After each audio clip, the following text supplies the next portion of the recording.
Hello students, कैसे हैं आप सब। आज हम आपके लिए लेके आए हैं चैप्टर नंबर फर्स्ट। और नाम तो आपको पता ही है इसका, सॉलिड स्टेट यानी कि ठोस अवस्था। इसका पार्ट 4 है आज। और आज के टॉपिक में हम जानेंगे संकुलन प्रभाज के बारे में, संकुलन क्षमता के बारे में और उपसहसंयोजन संख्या के बारे में। तो आइए पढ़ते हैं आगे। तो सबसे पहले है संकुलन प्रभाज, पैकिंग फ्रैक्शन। तो क्या होता है संकुलन प्रभाज। यूनिट सेल आपने पढ़ा था सभी ने। यूनिट सेल में उपस्थित परमाणुओं द्वारा घेरा गया आयतन तथा यूनिट सेल के कुल आयतन के अनुपात को संकुलन प्रभाज कहते हैं। यूनिट सेल तो क्या है, इसका फॉर्मूला देखते हैं। तो पीएफ बराबर होता है परमाणुओं के द्वारा घेरा गया आयतन बटे यूनिट सेल के कुल आयतन के अनुपात के। तो इसका फॉर्मूला हो जाएगा पीएफ बराबर Z इंटू, जो आपको पता है कि स्फीयर का आयतन यानी गोले का जो आयतन होता है वो हम यहाँ पे लगाएंगे 4/3 पाई आर क्यूब और अपॉन में ए क्यूब किसका आयतन होगा, यूनिट सेल का कुल आयतन। तो फॉर्मूला होगा P F is equal to Z यानी परमाणु क्रमांक इंटू गोले का आयतन 4/3 pi r cube upon unit cell का आयतन, जो कि एक आयत होता है। तो आयत का जो आयतन हो जाएगा वो ए क्यूब यानी भुजा का घन। तो ये हो जाएगा हमारे लिए पीएफ निकालने के लिए फॉर्मूला। दूसरी हेडिंग है संकुलन क्षमता। संकुलन क्षमता निकालने के लिए हम संकुलन प्रभाज में 100 से गुणा कर देंगे और इस तरह से संकुलन क्षमता हमें ज्ञात हो जाएगी। और जो संकुलन क्षमता का मान होता है वो प्रतिशत में होता है, परसेंट में होता है, इसीलिए हम इसमें 100 से गुणा करते हैं। तो आइए हम करते हैं पहला क्वेश्चन। क्वेश्चन है एससी के लिए यानी सिंपल क्यूबिक यूनिट सेल के लिए पीएफ तथा पीई निकालिए। हमको पता है कि सिंपल क्यूबिक यूनिट सेल के लिए परमाणु क्रमांक का मान होता है 1 और आर भी हमने निकालना आपको सिखाया था। आर का मान होता है यहाँ पे A/2 यानी भुजा का आधा। तो पी एफ हम निकालेंगे, यहाँ पे हम इसकी वैल्यू पुट कर देंगे। तो ये हो जाएगा z की जगह पे हम लिख देंगे 1 4/3 पाई और आर की जगह पे हम वैल्यू लगा देंगे A/2 का क्यूब यानी कि A³/8। तो यहाँ पे A³ की वैल्यू हम नहीं लगाएंगे क्योंकि हमें पता ही नहीं है A³ की वैल्यू। फिर A³ से A³ कैंसिल हो जाएगा और यहाँ से 4 से 8 कैंसिल हो जाएगा 2 टाइम्स में। तो बचेगा 4 यानी 4 1 जा 4 4 2 जा 8। तो 1 पाई/3 इंटू 2, तो पाई की वैल्यू लगा देंगे 3.14/6।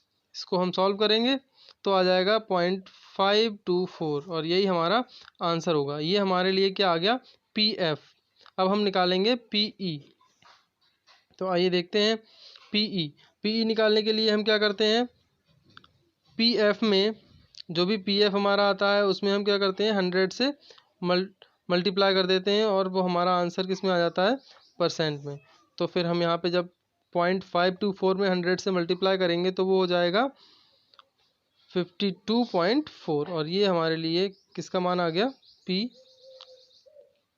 ये आ गया मान पीई का, पैकिंग एफिशिएंसी यानी क्षमता। आइए हम चलते हैं अपने अगले क्वेश्चन पर। वो क्वेश्चन है एफसीसी के लिए पीएफ तथा पीई ज्ञात कीजिए। हम जानते हैं एफसीसी के लिए जेड का मान होता है 4, आर का मान हमने निकाला था √2a/4 या फिर हम ये भी कह सकते हैं a/2√2। ये भी, इसको इस तरह से भी लिखा जा सकता है।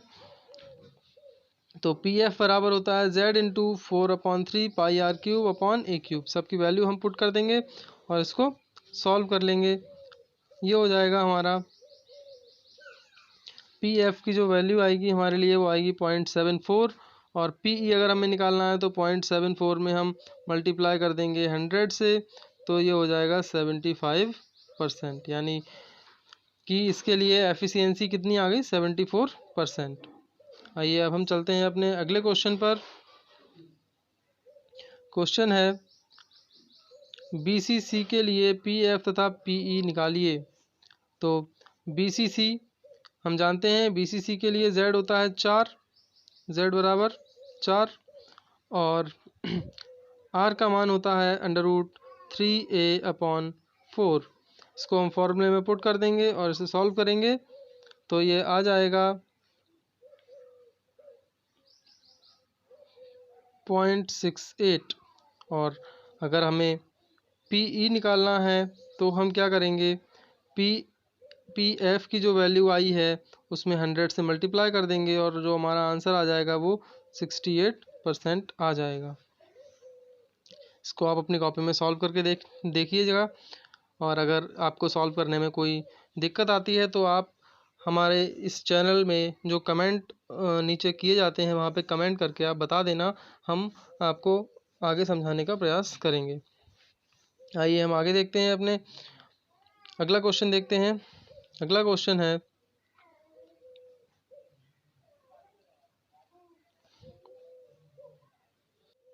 इस क्वेश्चन को हम अभी कुछ देर के लिए छोड़ देते हैं क्योंकि हमने आपको अभी घनत्व निकालने का फॉर्मूला नहीं सिखाया है, इसलिए इस क्वेश्चन को हम आपको जब घनत्व का फॉर्मूला सिखा देंगे तब कराएंगे।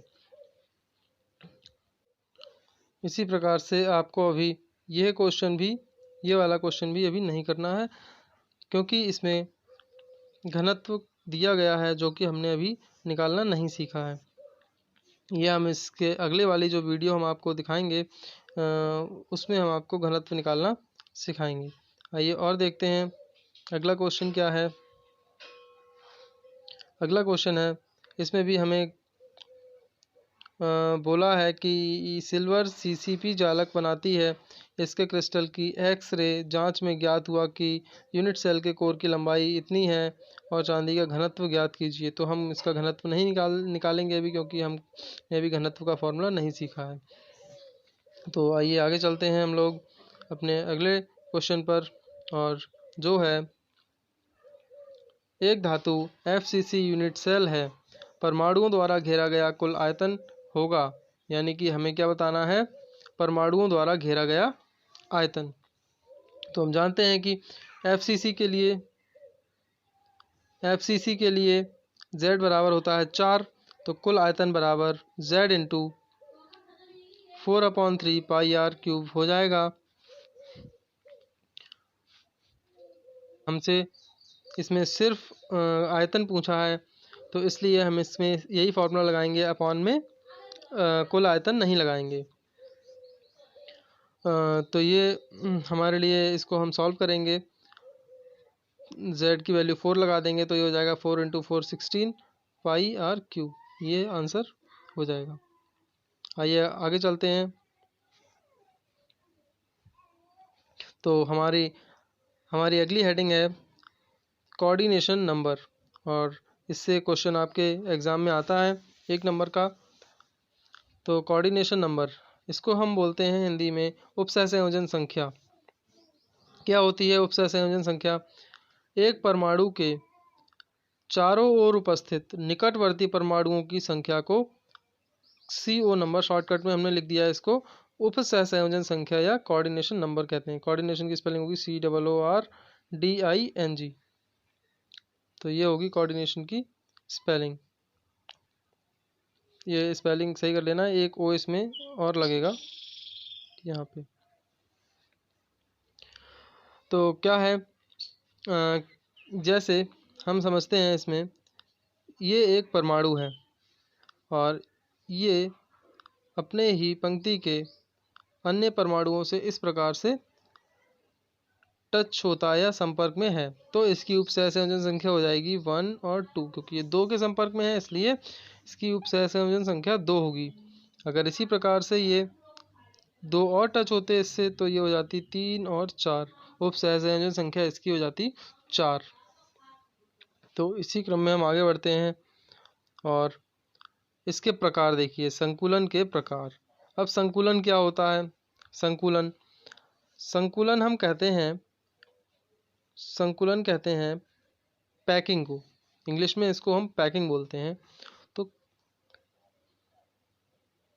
किसी भी परमाणु में, किसी भी पदार्थ में जो परमाणु व्यवस्थित होते हैं, उनका जो क्रम होता है वो किस प्रकार से होता है, यही उनकी पैकिंग कहलाती है। परमाणुओं की जो पैकिंग होती है किस प्रकार से है, तो उसके हम प्रकार पढ़ेंगे कि कितने प्रकार की परमाणुओं में पैकिंग होती है या संकुलन होता है। तो सबसे पहली जो पैकिंग है वो है एक विमीय संकुलन या one dimensional packing. One dimensional packing, इसमें सिर्फ जो परमाणु होते हैं वो एक ही दिशा में होते हैं। जैसे एक विमीय संकुलन में गोले एक ऊर्ध्वाधर या क्षैतिज रेखा में व्यवस्थित होते हैं, जैसे आप यहाँ पे देख पा रहे होंगे।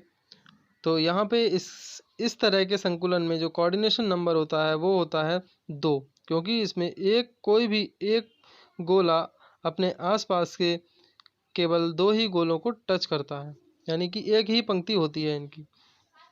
आइए हम बढ़ते हैं अपने अगले प्रकार के संकुलन पर, और दूसरा संकुलन है द्विविमीय संकुलन। इसको हम बोलते हैं 2D।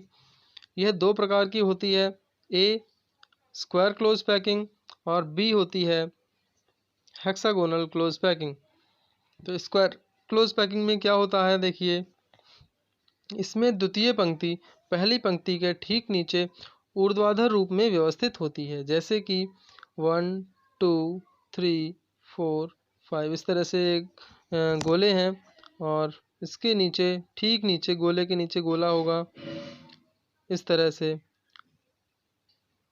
तो इस अवस्था में अगर हम कोई एक गोला देख लें तो उसको अन्य कितने गोले टच करेंगे, तो देखिए 1 2 3 और 4, इसको 4 गोले टच करेंगे। तो इस अवस्था में इसका CO नंबर यानी कोऑर्डिनेशन नंबर कितना होगा, 4। आइए आगे देखते हैं। तो इसका कोऑर्डिनेशन नंबर होगा 4।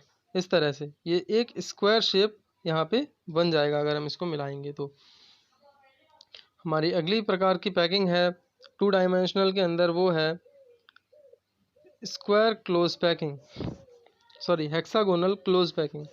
इसमें द्वितीय परत पहली पंक्ति के गड्ढों में व्यवस्थित होती है। इस प्रकार से जो पैकिंग होती है उसको हम बोलते हैं हेक्सागोनल क्लोज पैकिंग। इसमें आप देख पा रहे होंगे कि एक जो गोला है और दूसरा गोला, ये एक ही पंक्ति के गोले हैं, और इसके नीचे जो दूसरी पंक्ति है वो गोले पहली पंक्ति के गड्ढों में व्यवस्थित हैं।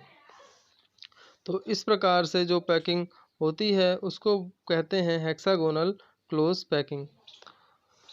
तो इसकी अब आप इसमें देखिए कि एक गोले को, इसको हमने ले लिया, ये गोला जो है इसको और कितने गोले संपर्क में रहते हैं, तो इसमें गिनिए 1 2 3 4 5 6, यानी कि इसका कोऑर्डिनेशन नंबर जो होगा वो होगा 6। आइए अब हम कुछ और चीज़ों पे नज़र डालते हैं जिसकी हमें अभी आगे आवश्यकता पड़ेगी। तो वो है हमारी पहली बात, अंतराकाशीय रिक्तिकाएँ। क्या होती हैं अंतराकाशीय रिक्तिकाएँ? रिक्तिकाएँ मतलब होता है वॉइड्स। वॉइड्स मतलब रिक्त स्थान, खाली जगह। तो अंतराकाशी मतलब अंदर के जो किसी भी पदार्थ के अंदर जो खाली जगह होती है उसे हम अंतराकाशीय रिक्तिकाएँ कहते हैं। ठोसों में 3 प्रकार की रिक्तिकाएँ पाई जाती हैं। पहली है ट्राइगोनल वॉइड्स। तो इसमें क्या होता है, देखिए इस प्रकार की वॉइड का निर्माण 3 गोलों के परस्पर मिलने से होता है। तो इस प्रकार की वॉइड्स का निर्माण कितने गोलों के मिलने से होता है, 3। तो इसमें देखिए 3 गोले आपको दिख रहे होंगे, 1 2 और 3। तो इसमें जो पहला, दूसरा और नीचे जो तीसरा गोला है उसके बीच में जो रिक्तिका बनी है, ये जो खाली जगह है इसको बोलते हैं ट्राइगोनल वॉइड। तो आइए हम अगली देखते हैं, टेट्राहेड्रल बॉयड। टेट्रा का मतलब होता है 4, और इसी प्रकार से इसका निर्माण 4 गोले आपस में मिलकर करते हैं। इस बॉयड का निर्माण 4 गोलों की सहायता से होता है। दूसरी परत का गोला पहली परत के तीनों गोलों को स्पर्श करता है। यानी कहने का अर्थ है, आप 3 बॉल्स को फर्श पर रख दीजिए और एक बॉल उसके जो गड्ढे में रखने की कोशिश कीजिए, तो ये जो बीच में आपके लिए जो स्पेस बचेगा यहाँ पे, उसको हम कहेंगे टेट्राहेड्रल बॉयड। आइए हम देखते हैं अगली बॉयड के बारे में। अगली बॉयड है ऑक्टाहेड्रल बॉयड। इसका निर्माण 6 गोलों के मिलने से होता है। इसमें 3 गोले पहली परत में होते हैं और 3 गोले दूसरी परत में होते हैं। इस प्रकार की बॉयड को डबल ट्रायंगल, इस प्रकार इसको आप करेक्ट कीजिए, इसमें बॉयड्स डबल ट्राइगोनल होगा, डबल ट्राइगोनल होती हैं। डबल ट्राइगोनल का अर्थ होगा, जैसे ट्राइगोनल बॉयड्स हमने पढ़ा था, 3 गोले और बीच में ये जो बचा आपका, और डबल ट्राइगोनल मतलब अब इसके ऊपर एक गोला रखेंगे और 2 गोले इस तरह से रखेंगे, तो जो पहली बॉयड थी ट्राइगोनल बॉयड, उसके ऊपर एक और ट्राइगोनल बॉयड बन जाएगी, तो इसको हम बोल देंगे डबल ट्राइगोनल बॉयड, या फिर इसको बोलेंगे ऑक्टाहेड्रल बॉयड। तो आइए अब हम देखते हैं 3D close packing.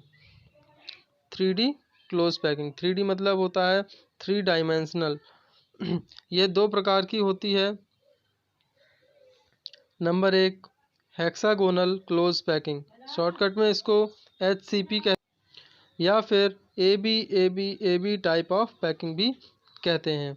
AB type of packing से क्या अर्थ है कि इसकी A परत और AB दोनों परतें भिन्न होंगी, उसके बाद में तीसरी परत पहली परत के जैसी होगी और चौथी परत दूसरी परत के जैसी होगी। इसलिए यानी कि इसकी दो परतों का, पहली 2 परत के बाद में दूसरी 2 परतें एक जैसी, फिर उसके बाद में दूसरी 2 परतें एक जैसी होती हैं, इसलिए इसका नाम AB टाइप ऑफ पैकिंग भी होता है। तो देखते हैं इसमें नंबर 1 है, इसका निर्माण 2D HCP से होता है। इसका निर्माण 2D HCP से होता है, यानी 2 डायमेंशनल हेक्सागोनल क्लोज पैकिंग से होता है।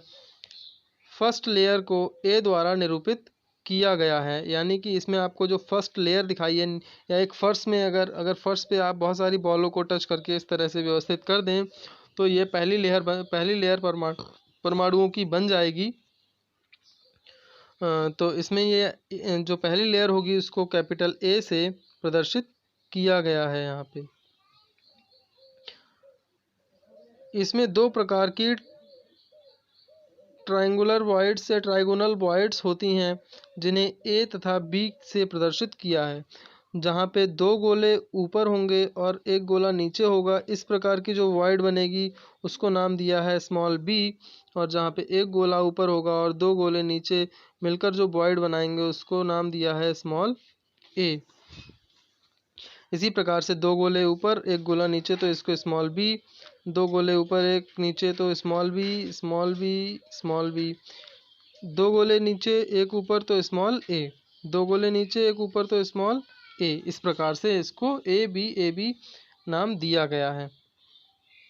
तो आप देख पा रहे होंगे, और इसे आप बहुत, जैसा इसमें बना हुआ है बहुत साफ साफ, इसी प्रकार से आपको अपनी कॉपी में भी बहुत ध्यान से इसको नोट करना है। तो आइए हम देखते हैं number 3rd point. 3rd point है, जब द्वितीय परत को हमने कहा है B, पहली परत थी A, अब द्वितीय परत उसके ऊपर रखेंगे B को प्रथम परत के ऊपर इस प्रकार से रखा जाता है कि द्वितीय परत के गोले A बॉयड्स को ढक लें। यानी कि जो A बॉयड थी, जो छोटी सी A बॉयड हमने बनाई थी, उस बॉयड के ऊपर दूसरी परत यानी B परत के गोलों को हम रखेंगे। तो कौन सी वॉइड बनेगी, यानी तो ये वॉइड जो बनेगी वो ये होगी, 3 गोले इस तरह से और इसके ऊपर एक गोला जो रखेंगे, ये जो वॉइड बनेगी इसको बोलते हैं हम टेट्राहेड्रल वॉइड। तो देखिए इस प्रकार से इसमें वॉइड बन जाएगी। आगे देखते हैं, अगला पॉइंट है, द्वितीय परत में 2 प्रकार की वॉइड्स उत्पन्न होती हैं जिसे सी तथा डी कहते हैं। सी टेट्राहेड्रल वॉइड बनाती है और डी ऑक्टाहेड्रल वॉइड बनाती है। अब ऑक्टाहेड्रल वॉइड कैसे बनती है? ऑक्टाहेड्रल वॉइड में इस तरह से परमाणु होते हैं। तो आप देखिए कि इस तरह से कहाँ पे हैं, आइए देखते हैं। देखिए जब हम ये हम जो रेड कलर से ये आपको हम दिखा रहे हैं, ये ए गोले दिखा रहे हैं, ए, ठीक है, ध्यान से समझना इसको। ए गोले हमने, ए परत के गोले हमने आपको दिखा दिए। अब आप देखिए, अब हम आपको बी परत के गोले दिखाएंगे। ये हो गया बी परत का पहला गोला, दूसरा गोला और तीसरा गोला। यानी कि ये जो जगह होगी हमारी यहाँ पे, इससे हम आर पार देख सकते हैं। यानी कि यहाँ पे 3 गोले नीचे परत के और 3 गोले ऊपर वाली परत के मिलकर क्या बना रहे हैं? Octahedral void. तो इसको हम बोलेंगे ऑक्टाहेड्रल वॉइड। तो इसमें 2 परतों को मिलाने से 2 प्रकार की वॉइड्स बन पा रही हैं, जिसको हम बोलते हैं, पहली जो 4 गोलों को मिलके बनती है टेट्राहेड्रल वॉइड, और जो 6 गोलों को मिलके बनती है वो होती है हमारी ऑक्टाहेड्रल वॉइड। तो आप समझ पा रहे होंगे।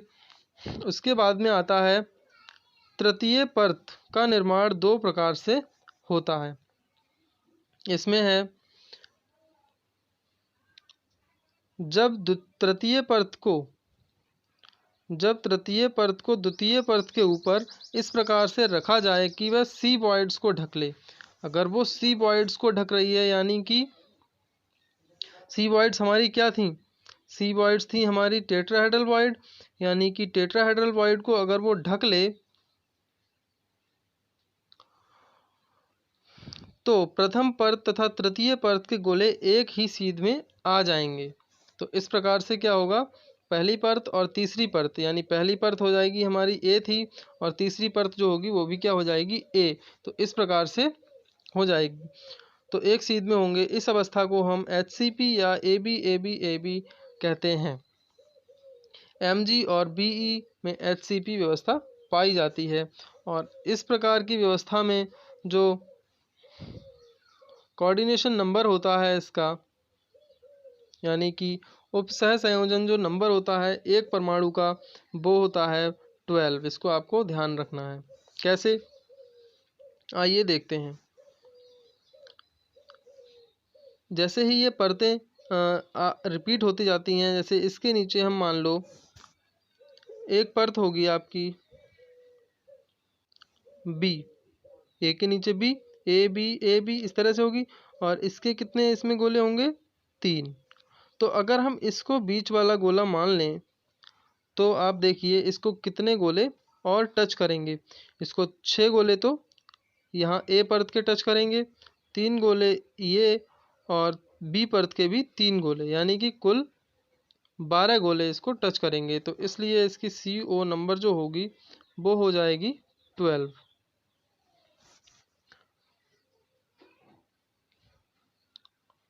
तो आइए इसका बी टाइप देखते हैं।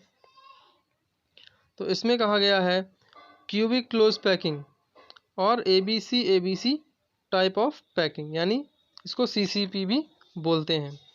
तो इसमें क्या है, यदि तीसरी परत के गोले को द्वितीय परत के ऊपर इस प्रकार से रखा जाए कि वे डी वॉइड्स को ढक लें, तो तीसरे परत के गोले प्रथम परत तथा द्वितीय परत के गोलों की सीध में नहीं होते हैं और ये एक अलग प्रकार की परत बना लेते हैं, मतलब तीसरी परत बना लेते हैं। तो इस प्रकार की व्यवस्था को CCP या ABC पैकिंग कहते हैं। तो पहले आपका हमने एक नोट लिखवाया था, उसमें Z बराबर CCP के लिए हमने 4 लिखवाया था, तो वो यहीं से लिया गया था। तो ये इस प्रकार की जो पैकिंग होती है वो CU, AG और AU में पाई जाती है।